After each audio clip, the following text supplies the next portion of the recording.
Hello, happy Wednesday, and welcome on in to Let's Bet It. This is our first week, one show down, Jared. Many more to come. You want to know why? Because this show runs every single day. I'm Lauren Jbara, joined by Jared Smith. And, sports are on during the weekend, so we work on the weekend to bring you betting insights as well. We're going to have reactions to news, the latest line movement, and everything else you need to bet better. I know yesterday, Jared, we did a little bit of story time. Today, we're playing a new game so all of our viewers can get to know us. 2 truths and a lie. How about you go first on this one? I'm super excited about this game. Pickswise Nation was so happy with the first show. They called us this morning and they said, hey, you're going to have to keep doing more shows. So here we are, day number 2. So I took a lot of care and effort into trying to mislead you with these 2 truths and a lie. So we'll see if I win by making you guess wrong. So here you go. Okay. Here are the 3. 1, I was born on a leap year, meaning obviously February 29th. 2, my favorite hobbies besides sports betting include cooking and reading poetry. 3, I once called an inning of minor league baseball with Yankees general manager Brian Cashman. Which one is the lie? Good luck. I feel like you don't read poetry. Final answer? I'm locking it in. Final answer on that one. You read poetry? I love reading poetry. It's like my new obsession.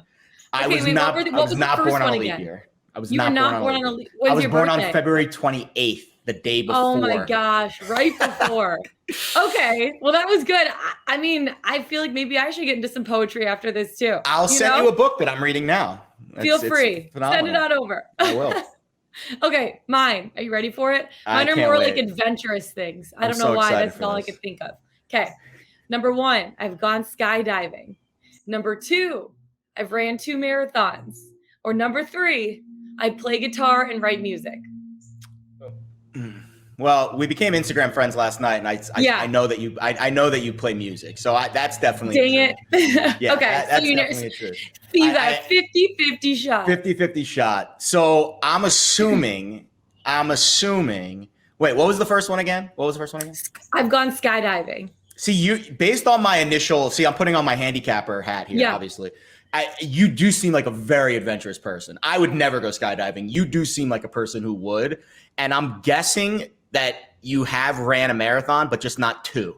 So I'm going to say the lie is you've ran 2 marathons. I have ran 2 marathons. I've never gone skydiving, but it is on the bucket list for sure. So we both stumped each other. That's cool. I like that. I know. That was good. Hey, we're getting to know each other too. So that's great. We got a big show for all of our fans today. 15 more MLB games on the slate. U.S. tennis continues. U.S. Open tennis. I'm really excited about the Djokovic match tonight. And then we got some key games and World Cup qualifiers, including the U.S. action against Honduras. And then on top of that, props are posted for week 1 in the NFL. And we were talking a little bit about this, Jared. I know you like to get in on some prop bets, not too many of them. And the lines are also on the move in football. People overreacting maybe to week 1 of college football as we head into week 2. Without further ado, you ready for it? Let's get it. Let's bet it. NFL props. Got a little drum roll here. NFL better props at the drum roll beginning to get posted yesterday, and we all love a good prop bet. So it's time for our new segment that we like to call Red Hot Props. But with props, I know we were talking a little bit about this. It's quality over quantity, right? Because you think about it. The game, you were saying, is like a cake.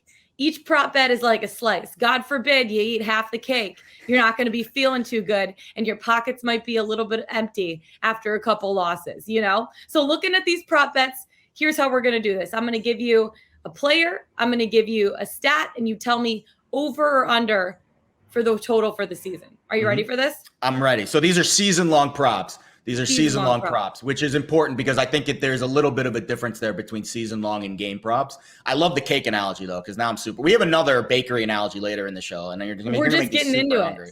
Yeah. We love food here on this show. We got a donut reference later. We had a cake reference right now. All right. Are you ready for it? Let's go. It's going to be quick fire, rapid fire, and then I need a little reason why you're choosing that too. Okay?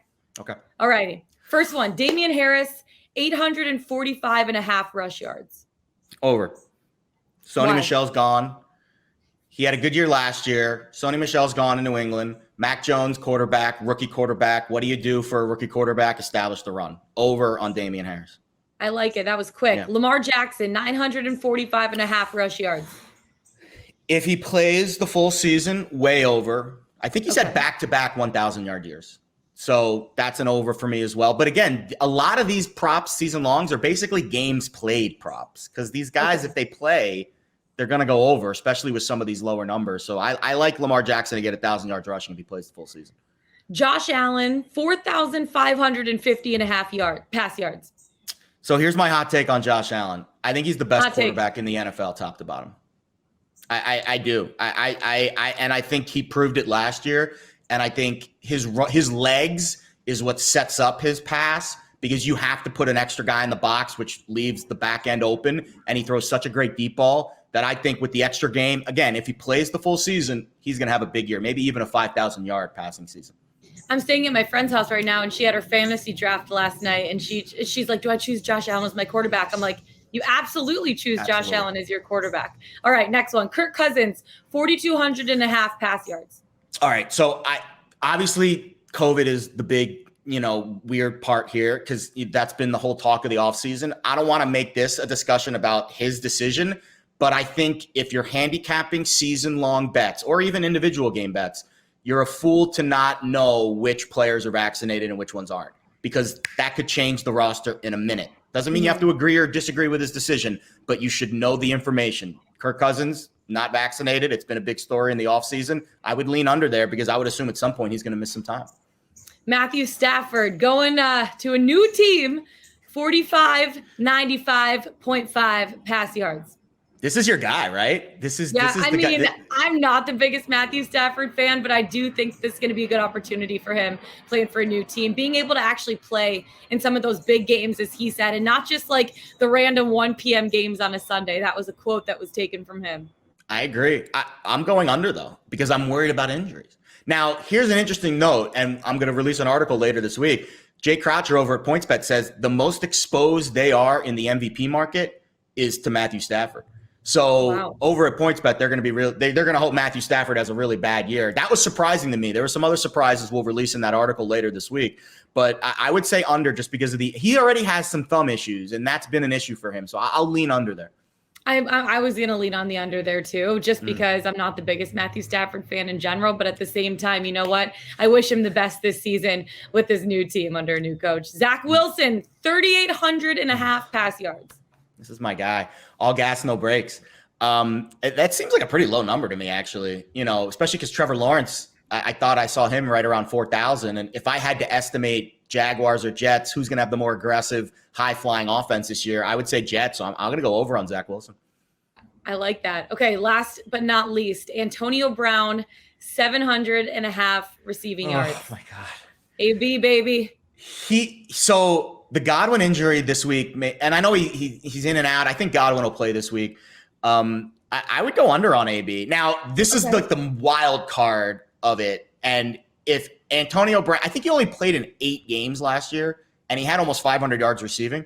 So do the math. If he plays in 10 or 11 games, he's probably going to hit the over, but I don't trust him to play in 10 or 11 He's such games. A polarizing character, isn't he? I think he's a tough guy to bet on season long, I think, because you don't know where that left turn's going to happen. Yeah. Well, when you're looking at prop bets like this and you look at this season, obviously it's a 17-game season, right? So there's an extra game. How does that affect some of the numbers in terms of whether you're betting the over or the under? And do you prefer to go over or under? I honestly, the season-long props, I think, is the one spot where the extra game matters, because I think 2 reasons. One, they're going to naturally inflate the numbers because they have to for the extra game. But also, when you add a game to the season, the teams, these guys are going to get hurt, especially the receivers, running backs, soft tissue injuries. It's going to happen at some point. The teams might be slightly more conservative with bringing them back, knowing there's an extra game at the end of the year. For example, if Antonio Brown hurts that toe again and it pops open like it did on, Hard Knocks, they might say, hey, listen, Antonio, it's early in the year. We've got an extra game. Take your time coming back. That will lean value to the under. So I think the value is on the unders in most of these spots, especially with the receivers and the backs. But there's still some good opportunities for overs because I think there's a lot of unknowns with some of the rookies and some of the more, middle of the pack guys. So that's kind of where I would lean. The top tier dudes, I would go under. The guys that are kind of middle of the pack rookies, I would lean over. From NFL player props, we head to teasers in the NFL. And I know, Jared, you're a big fan of teasers. You are such a tease. Here's our new segment that I know you were really excited about. You love the 6-point teasers through 2 key numbers, right? Why do you love betting them so much? Yeah, both of us are massive teases. It's going to be their play on words all year long. All right, so NFL teasers, I think, do present an opportunity because points in the NFL are very, very valuable. We see it every week. Games get decided by the hook. They get decided by a field goal. And if you move the line 6 points in your favor, you have a better chance of winning. Now, obviously, you have to pay for that. And that's why the numbers that you move through are important. Because if you're buying, like we used the mall analogy last night, we've got all kinds of bakery analogies and shopping analogies. But to me, if you go to the mall and you go buy the nice purse, you want to buy it from the nice store and you want to have the nice name brand. If you're going to spend big money on something, you want to get the most for your money. So how do you get the most for your money with teasers? Well, you move them through key numbers. There are 5 spots on the NFL board this week where you can move through the 2 most keyest numbers, if that's even a word, 3 and 7. Keyest, we'll make it a word here. Keyest numbers on the NFL board. I have 2 that I'm kind of looking at that I'm interested in, but I'll give you all 5 now. So the Bucs Thursday night -8, move through 7 and 3. Niners 7.5, move through 7 and 3. Colts +2.5, moving through 3 and 7. Same thing with the Texans +2.5, and in the Rams on Sunday night -7.5. You get that down to almost a pick 'em. So when you're looking at teasers in the NFL, that's the most important thing. Now, I get asked this question a lot. College football teasers. No. Yeah. Stay away. Can I do the analogy? Please. I'm so excited for you to explain this analogy. Are like buying a dozen donuts and only getting 10.5 or 11 donuts. And you open the box and you're like, who the heck took a bite out of half of one of these donuts and then put it back in here? Want to explain why? Yes. So in college football, as we watched on multiple occasions this weekend, the totals they're pretty high. In the NFL, the totals tend to be 40, 45, 50 maybe. Maybe you see a 55 if you're, something's really getting crazy. In college football, Monday night, Ole Miss and Louisville, the total was 75. So when you're teasing 6 points, if the total's already 75, that 6-point teaser is not as valuable as when a total is 45. However, you're still paying the same price for the teaser in the NFL and the teaser in college. So you're paying the same price. You're not getting the same amount of donuts. And we don't like that. No one has time for that, honestly. No. So just next time you're thinking about doing a college teaser, think about the dozen donuts and think about one of the workers at the shop taking a bite out of the donut and just tossing it back in there. No, you don't want to do it. But this does bring us to a perfect transition to our next segment, talking about moving lines. There's been quite a movement regarding both NFL and college football week 2, and college line movement is key because the public is basically reacting to what happened in week 1. And sometimes they can overreact. Sometimes they can underreact to what happened this past weekend moving into week 2. I know there's 2 big bets that you wanted to talk about, 2 big line movements. So hit me with it right now before I share mine. Yeah, and when it comes to college football, when you see games involving mediocre teams or mid-major type teams and you're seeing big moves, the public's not hammering those games. And the first one is a perfect example of that. Wyoming at Northern Illinois. Not a game that's going to be a college game day exclusive. But Wyoming last week, they barely got past Montana State at home. Meanwhile, Northern Illinois beat Georgia Tech. And say what you want about Georgia Tech, they're still an ACC Power 5 school. Now, you would expect Northern Illinois, after beating Georgia Tech, now they get to play at home against Wyoming. They're going to be favored, right? No. Not only are they underdogs in this game, but the line moved in Wyoming's direction. This sent so many flashing lights in my head that the hands are just going nuts right now. So many flashing lines. This line stunk. You cannot bet NIU in this spot. I haven't dove into the reasons why yet, and I will later this week. But the initial line analysis, Wyoming as a favorite, as crazy as this is the smarter bet on Saturday. The other one's a total, and it's a classic spot where I think you're going to see a lot of maybe overreaction to what you saw, but the sharps are moving this total higher. So UNC and Georgia State both played dismal offensive games on Saturday. Georgia State had 11 returning starters on offense, and they only scored 10 points against Army. Meanwhile, UNC, I think they scored 1 touchdown against Virginia Tech. Granted, that's a tough matchup for them. But you're seeing 2 offensive teams that were supposed to be good offensively coming into the year, and you're seeing them both coming off of bad performances. Now they get to play each other next week. You would expect some revving of the engines. We've seen the total in this game move up from 61.5 now all the way to 66. And I wish I jumped on it when I texted you yesterday about it, and I missed another point of move. But I still like the over in this UNC Georgia State game. I think Howell's going to, or Sam Howell, the quarterback's going to really come to play, and I think Georgia State's going to show a little better offensively than they did last week. I like that one. Another one that stood out to me was Air Force Navy. Went down the total from 45 to 41, and honestly, I think it's because Navy looks like they may not score ever this year. They were absolutely trounced by Marshall 49-7. And in my opinion, looking at this, the odds makers don't really have any respect for Navy's offense, and neither do I. So I honestly might bet the under in this one. I look at Pitt and Tennessee went up from 52 to 55, and Tennessee did look really, really strong in week 1 under their new head coach. Their offense finally might be clicking, but obviously I can't end this segment without talking a little bit about my alma mater, the University of Michigan, taking on Washington. And that line moved from Michigan laying 4.5 to now laying 6. And you look at Cade McNamara's performance last week. I look at it and I'm like, did Michigan actually find a quarterback? But unfortunately, Ronnie Bell got hurt last week. He's not going to be throwing to them. But odds makers, by moving the line, think that he still does have guys to throw to. So I look at Washington last week too, and they didn't really have a good game.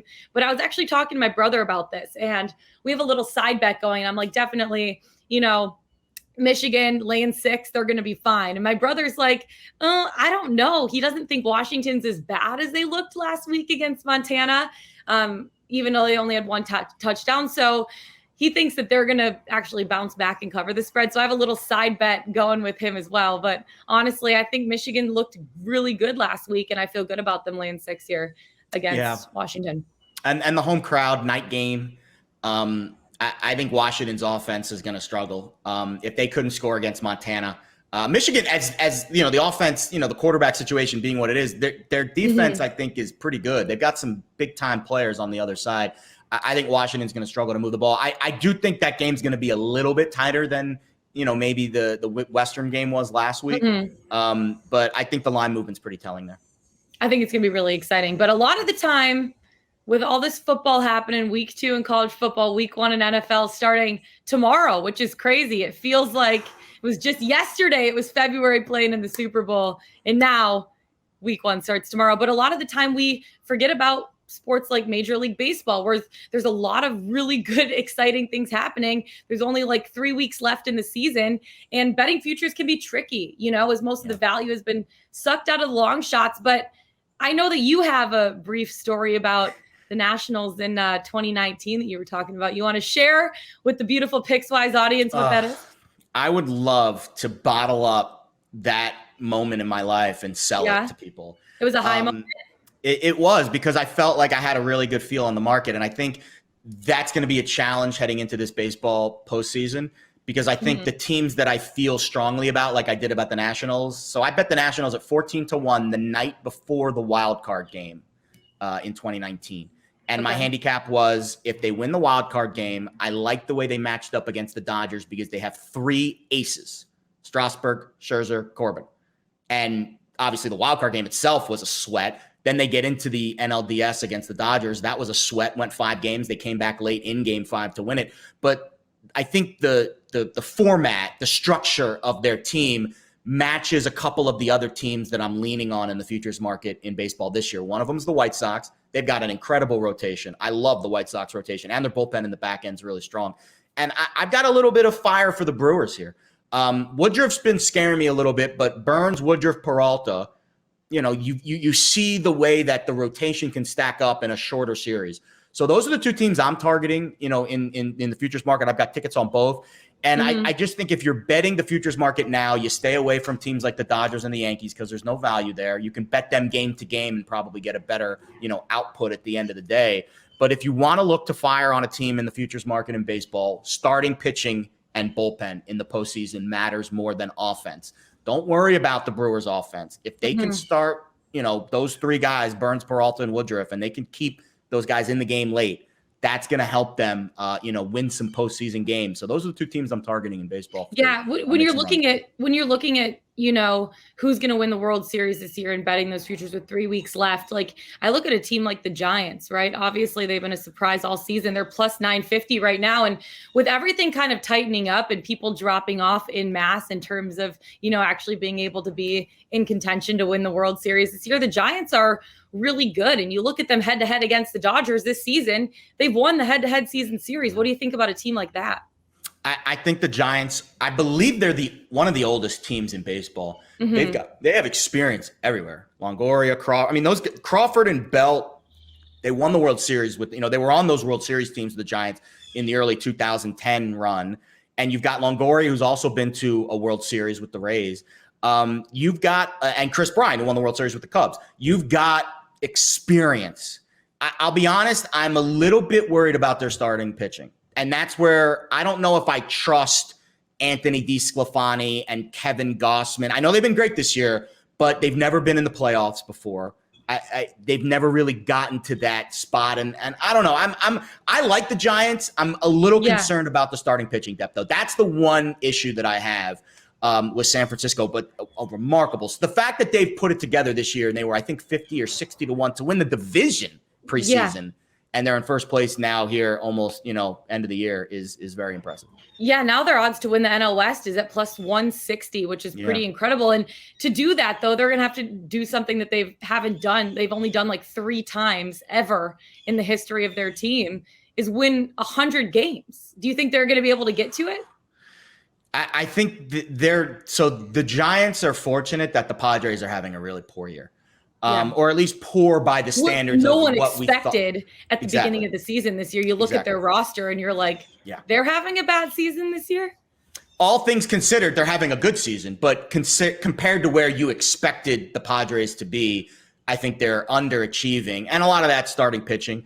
And I think that, the Yankees are having this problem right now. Garrett Cole had, took himself out of the game last night. They said hamstring tightness. They hope he makes his next start. But I think the starting pitching depth is the one thing I look at when I get to October. And if you have it, the Brewers have it, the White Sox have it. I don't think the Red Sox have it. I don't think the Yankees have it. The Dodgers have it with Scherzer now. I think they have it. They didn't have it before Scherzer because of the Bauer thing. So I think that's the metrics that I look at going into a World Series run. Can you stack up ace, ace, ace, back to back to back, and keep that momentum going in a shortened series? You got to win 3 out of 5 right out of the gate. A little easier when it's a 7-game series, but when it's a 5-game series in the DS, you've got to have 3 aces, and I think the Brewers and the White Sox do have them. And speaking of pitching, I want to transition then. That was actually perfect. Thank you for teeing me up like that to the Cy Young races. When you're looking at this, who is a value pick that really stands out to you here with only 3 weeks left in the season? So Scherzer came out of nowhere this week. I think a friend of mine got him at 10 to 1 before his start against the Cardinals the other day. And what I think we're seeing is Walker Buehler, who's been, I would say, among the front runners all year. He just reached in his last start his innings threshold, his plateau. So he's never gone over 182 innings in a year. He's at 180 now. So, and there's still 3 weeks left in the year. So he's a young guy. He's never pitched to this length. I could see him taking a step back. Same with Corbin Burns, young guy, never pitched to this length. Now he's only at 145-ish innings. So I think he has a little more leash, but Scherzer's he is an absolute madman. And what he showed in the game the other day against the Cardinals is he is now reaching his best, output of the year. Like he's plateau, he's slowly getting to that point. Now he's pitching at his best. Whereas I think Buehler and Burns kind of peaked a little earlier in the year. Now they're fading. This is a media-driven award. Narrative matters. Scherzer's won the award 5 times. Buehler and Burns have won it as many times as you and I have. So to me, that's the issue that I see. with betting on someone not named Max Scherzer right now. I think Scherzer's going to win it. I do. You do. Wow. Yeah. I honestly, it's so funny because obviously I'm from Detroit and I actually have a Max Scherzer Detroit jersey. Isn't that cool? Awesome. Back in the day, I mean, how long ago was that he played there? But I have a Scherzer. I think. Yeah, I have a Scherzer Detroit jersey. Maybe I'll break it out if he ends up winning. How about that? I think he's gonna win it. I do. I know. I like it. The play of the day. This is the time where we get to give our picks, give our best bets, hopefully win our viewers some money, because that's what it's all about, right? We want to walk away with a nice wad of change in our wallets, or digital change, I guess, if you will. But Bitcoin. Looking at this, you're looking at all of the matches, the games, the matchups for tonight. Who do you got? What are your best bet for tonight? It's actually funny because we didn't even plan this, but we have the same game that we're looking at tonight, or I guess match. Same match. Proper. Football.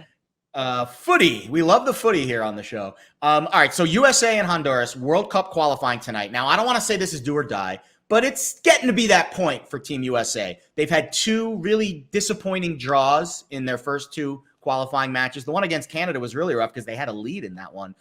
This one against Honduras, I think, is going to be kind of a revenge spot because 4 years ago, the U.S. could have qualified if they won this match. They didn't. They drew it. And then, of course, you knew what happened later against Trinidad and Tobago. It didn't end well for Team USA, but they've been sitting on a Honduras draw for 4 years, and I would assume that they're going to be pretty fired up for this match, but they're a little short-handed. Weston McKennie, their very talented midfielder, sent back to Juventus, and I think his name is Reyna. I'm trying to get his name right. I apologize if I mispronounce it. But he is also Reyna. Yeah. Reyna. See, that's why you're here. You're just so helpful, Lauren. I mean, I am the expert, so. You are totally the expert. So he's not playing tonight either because of a hamstring injury. So I'm a little bit concerned with the U.S. being able to hold up play and keep their offensive momentum, sustained attack. And this Honduras team is coming off of a 0-0 draw. And these World Cup qualifying matches have been played very tightly because you don't want to make that mistake in the back. And I think this is going to be a pretty cagey affair. So I'm going to go under 2.5. The line's moved in my favor over the last 24 hours. I think that's because Weston McKennie confirmed not playing. We'll check the lineups later, but we're going to go under 2.5 in USA Honduras tonight. Let's hope they win 1-0. But I don't think there's going to be a lot of goals in this one. Yeah, I'm actually really interested to see what the starting lineup is going to be. But you look at their first two matches in the World Cup qualifiers, a scoreless draw against wow, words are hard sometimes, El Salvador, and a 1-1 draw against Canada so far. I think tonight it's going to be about if they bring urgency, if they execute, and if they play with a little bit of heart. I think those three things have kind of been lacking in the first two matches. And obviously, you know, players are missing, et cetera, et cetera. Yeah. But you've had this chip on your shoulder now for 4 years, right? You got to come out. You got to show what it's all about, because it's not do or die in this match, but not getting all 3 points definitely puts some pressure on this U.S. men's national team. It's going to be really important that they win. But in my heart of hearts, I think it's going to be a draw. I'm taking that at plus 220. I know I was just like talking them up for a second, but at the same time, I'm really struggling to think that they are going to get all 3 points in this match. And right now, you know, it is minus 125 for the U.S. to win, but I'm taking the plus money. You know, I love value. I love betting in plus money. So I'm taking the draw at plus 220. I hope I'm wrong. I hope I come back tomorrow and I'm like, I'm an idiot. The USA won. Thank you for proving me wrong. And I will wear a dunce cap. I'll find one around the house and I'll do that if the U.S. men's national team wins tonight. I'd like to see that. I think it's going to be a draw. I'll hand make my own dunce cap. How do you feel about that? I think you are very brave. We mentioned this yesterday. You went plus money yesterday with your pick. And you're up. You did. I didn't want to mention it, but you did. And you even upped your ante even more today. You went from a plus 145 yesterday to a plus 220 today. Yeah. We're learning things. I'm learning that you're an adventure taker. If you keep betting in plus money, just keep doubling it every time, and eventually you're going to hit and you're going to get all your money back. That's my strategy. That's the strategy. No, see, and it is an interesting strategy. We can get into this later, but if you bet a lot of plus money, you don't have to go 55% to be profitable. You can go 45% and be profitable. So I think if you pick your spots right, I do hope you're wrong tonight. I wish I got my American flag here to kind of wave. But I do have some mini flags from all my international soccer betting over the years. But I do think that it's going to be a very tightly contested affair tonight. So I think a draw is definitely on the table. It's going to be really exciting. And also U.S. Open tennis. There's a big match tonight with Djokovic. That's going to be really exciting to watch as well. So we'll look forward to breaking it all down for you tomorrow. That's it for us today. Find us on the Pickswise YouTube channel. Make sure to like, subscribe, comment. You'll love to see it. Go to Pickswise.com. Follow us on Twitter. Jared Smith, Lauren Jbara, best of luck tonight, you guys. We'll see you tomorrow. Let's get it. Let's bet it.